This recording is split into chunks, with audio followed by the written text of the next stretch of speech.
ये बात आप लोगों से निवेदन कर रहा था कि गुरु जी को हमसे जुदा हुए या इस दुनिया से गए हुए 127 वर्ष परिपूर्ण हो गए।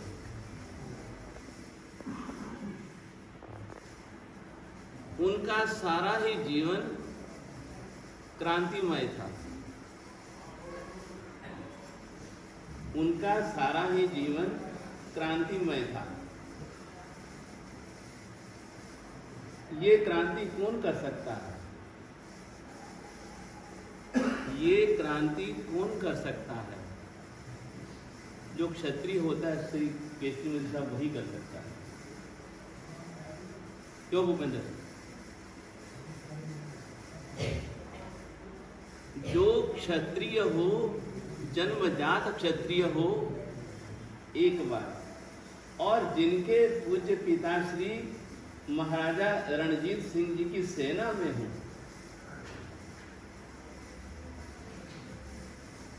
ये क्रांति यदि कोई कर सकता है तो कौन कर सकता है? वही व्यक्ति कर सकता है।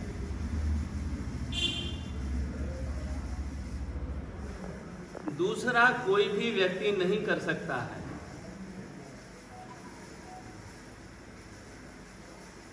सबसे बड़ी बात यदि उनके जीवन की शुरुआत देखें तो सबसे बड़ी ये बात। दूसरी उनके जीवन की यदि कोई विशेषता है तो क्या है? वैसे तो बहुत सी बातें मेरे दिमाग में कि जो जन्मजात जैन नहीं है, जो जन्म से बाबा जी जैन नहीं है, लेकिन जैनियों के संपर्क में आकर के उसके जीवन में कितनी बड़ी क्रांति हो गई। गलत तो नहीं कह रहा? क्योंकि जन्मजात जैन नहीं थे, लेकिन जैसे जैसे जैनों का संपर्क हुआ, चाहे कोई भी परंपरा के रहे हो, जैसे जैसे जैनियों के परिवारों के साथ में संपर्क हुआ, जैसे जैसे जैनियों के परिवार के साथ में संपर्क हुआ, उनके जीवन में कितना बदलाव आया। और वह जैन परिवार भी कितना संस्कारी होगा, वो जैन परिवार भी कितना संस्कारी होगा जिसने उनके जीवन में ऐसे संस्कार भरे कि उसे संयम के लिए प्रेरित कर दिया। मेरी बात समझ रहे हैं ना आप लोग? उन्हें संयम के लिए प्रेरित कर दिया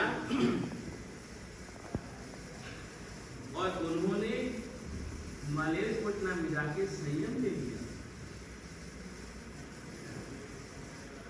कितना बड़ा परिवर्तन होता है संस्कारों का भी और आपके संपर्क में आने वाले उस आत्मा का भी, उस व्यक्ति का भी।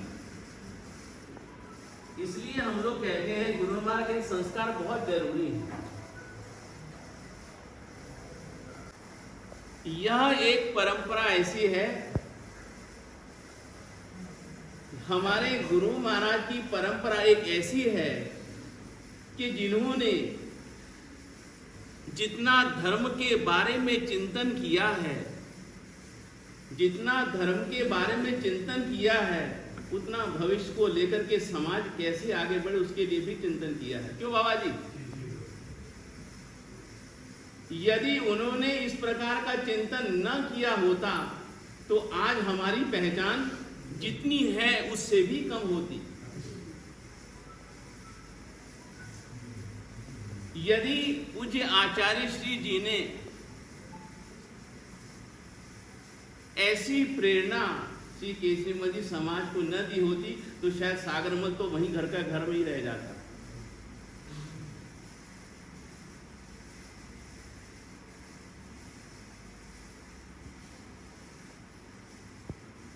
जो विद्यावाड़ी में पढ़ने वाली बालिकाएं हैं, कभी भी जिंदगी में अपने पांव के ऊपर खड़ी नहीं रह सकती थी।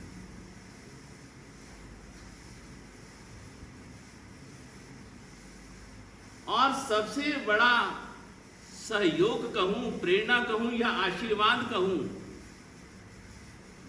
पूज्य गुरुदेवों का ऐसे व्यक्तियों के ऊपर है कि जिन्होंने सच्ची साधर्मिक भक्ति का अर्थ समझा है। समाज में हम लोग साधर्मिक भक्ति खाने पिलाने तक ही सीमित थी।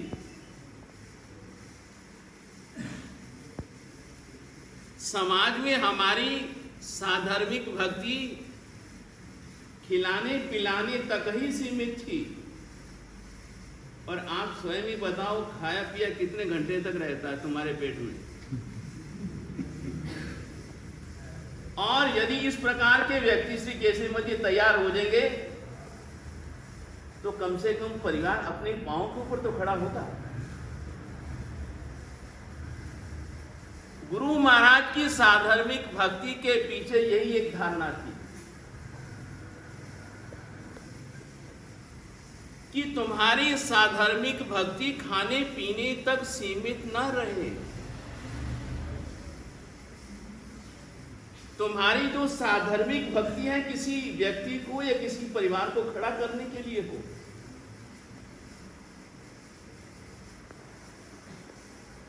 और मैं तो इस सागर से कहूंगा कि हमारे महापुरुष तो कहते हैं कि जिन्होंने जिंदगी में कभी ऐसा उपकार किया हो उसका ऋण कभी चुकाया नहीं जा सकता। इसने कहा कि हम तो जब तक मेरा ऋण है मैं चुका दूंगा ऋण, लेकिन ऋण चुकाया नहीं जा सकता। ऋण कभी चुकाया नहीं जा सकता। क्यों नहीं चुकाया जा सकता? इसके पीछे भी एक कारण है।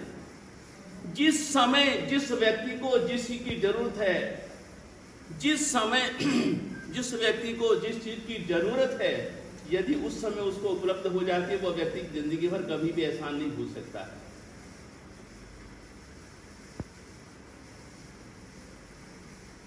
आज मुझे सबसे बड़ा गर्व इसी बात का होता है कि उस पूज्य महापुरुष की जो हम तिथि मना रहे हैं, मुझे लगता है कि जो भी व्यक्ति यदि सीधी सी भाषा में कहूं कृतज्ञ भाव रखता होगा अपने जीवन में, वो कभी भी उनको नहीं भूल पाएगा। पूरा जैन समाज यदि कृतज्ञ भाव से जुड़ा हुआ है तो कभी भी उनको भूल नहीं पाएगा। सबसे बड़ा यदि कोई उनका उपकार है तो जो हमारी आचार्य परंपरा लुप्त होती जा रही थी उसको पुनर्जीवित किया। यदि उस चीज को पूज्य आचार्य श्री जी पुनर्जीवित नहीं करते तो जैन समाज में इतने साधु साध्वी बाबजी जो बाबा जी दिखाई नहीं देते। गलत कह रहा हूं क्या? ठीक है ना? बस ठीक है।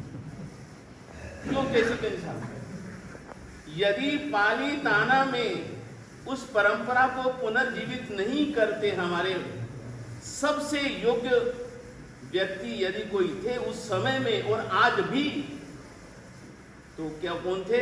विजयानंद सूरीश्वर जी महाराज। कौन थे? विजयानंद सूरीश्वर जी महाराज।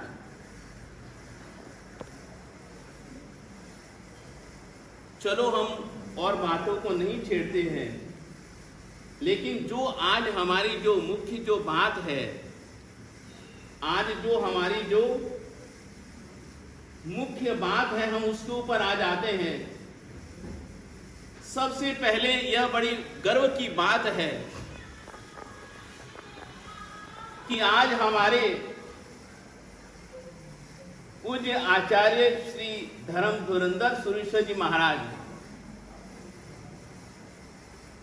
उस भूमि पर है। हमारे पूज्य आचार्य श्री धर्म धुरंधर सूरीश्वर जी महाराज, श्री भूपेंद्र जी मेरी तरफ तो देख लो, आज उस भूमि पर हैं। मेरी बात की तरफ ध्यान दीजिएगा। आज हमारे पूज्य आचार्य श्री धर्म धुरंधर सुरेश्वर जी महाराज कहाँ पर हैं? उस भूमि पर हैं।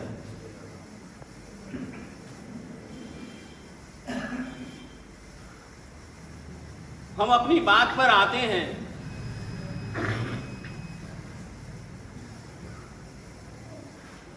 उस भूमि के ऊपर मैं आपसे ये कहूं या पूछूं, आपने भी मोबाइल के ऊपर सब चीजें देखी होंगी, वहां पे क्या है? वहां पे क्या, एक उदाहरण के लिए मैं आपसे अपनी बात के ऊपर आता हूं। वहां पे चरण पादुका है। वहां पे क्या है? चरण पादुका है। और आज ये देखो कि उस चरण पादुका को उस देश के व्यक्तियों ने या उस देश की सरकार ने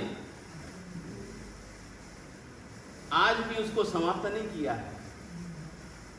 आज भी उसको समाप्त नहीं किया है।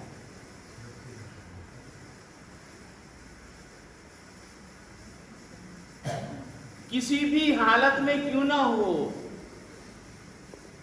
उस भूमि को भी, उस स्थान को भी उन लोगों ने समाप्त नहीं किया है। चाहे भले खंडहर हो गई है,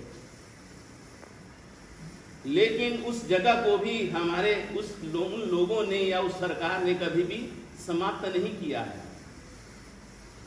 धराशायी नहीं किया है। कम से कम आज भी वह स्थान खड़ा तो है। क्यों बाबा जी? आज भी वह स्थान श्री केसरीमल जी खड़ा तो है, उसके चिन्ह तो हैं।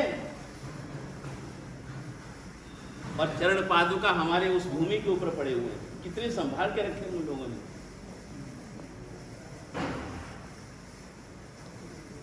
आप लोग भी कभी संतों के पास में जाते हैं, आप लोग भी कभी संतों के पास में जाते हैं, तो हमारे शरीर का कौन सा अंग स्पर्श करते हो आप?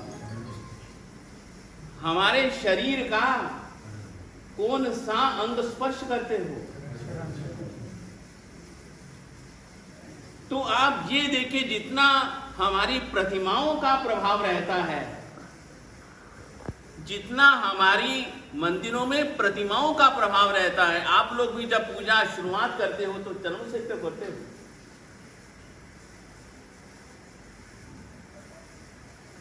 आप घरों में ले जाते हो, क्या करते हो? बाप जी आप पगलियां करो। आप क्या कहते हो यार? क्यों कैसे मिलता कि गुरु महाराज आप हमारे घर में पगलियां करो।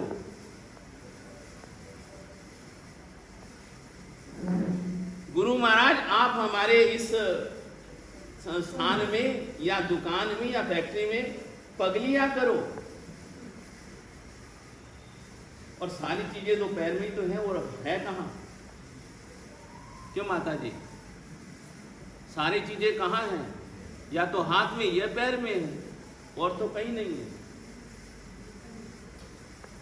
अरे और तो आप और समझो, पालीताना में क्या है? सबसे प्राचीन यदि कोई चीज है तो क्या है वहां पर? भगवान की प्रतिमा से भी यदि कोई प्राचीन है तो क्या है? उसको हम लोग क्या मानते हैं? भगवान के चरण हैं। उसको हम लोग क्या मानते हैं? भगवान के श्री चरण हैं। और चरणों में यदि शक्ति हो तभी तो व्यक्ति इतनी यात्राएं करता है। यदि पांव में इतना बल हो तभी तो व्यक्ति इतनी यात्राएं करता है। व्यक्ति के भाव हो तभी तो इतनी यात्राएं करता है। और सबसे बड़े सौभाग्य की बात यह है कि हम लोग भी कम नसीब वाले नहीं हैं। हम लोग भी कम नसीब वाले नहीं हैं। एक चरण उधर है तो एक चरण इधर भी है। एक चरण यदि पालीताना में है और एक चरण हमारे नादिया में भी है। वहां पे भी क्या है? वहां पे भी क्या है? ये हमारा बड़ा सौभाग्य है। इससे पता लगता है कि भगवान वहां पधारे थे, इससे पता लगता है कि भगवान राजस्थान में भी पधारे थे। इससे पता लगता है कि हमारे परमात्मा, हमारे भगवान केशव साहब वहां पधारे थे। कितनी बार, कितने मुनियों के साथ।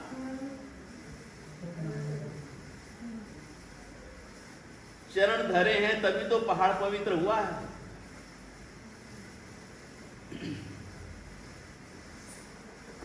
चरण धरे हैं तभी तो पहाड़ पवित्र हुआ है। ऐसे न जाने कितने उदाहरण हमारे सामने।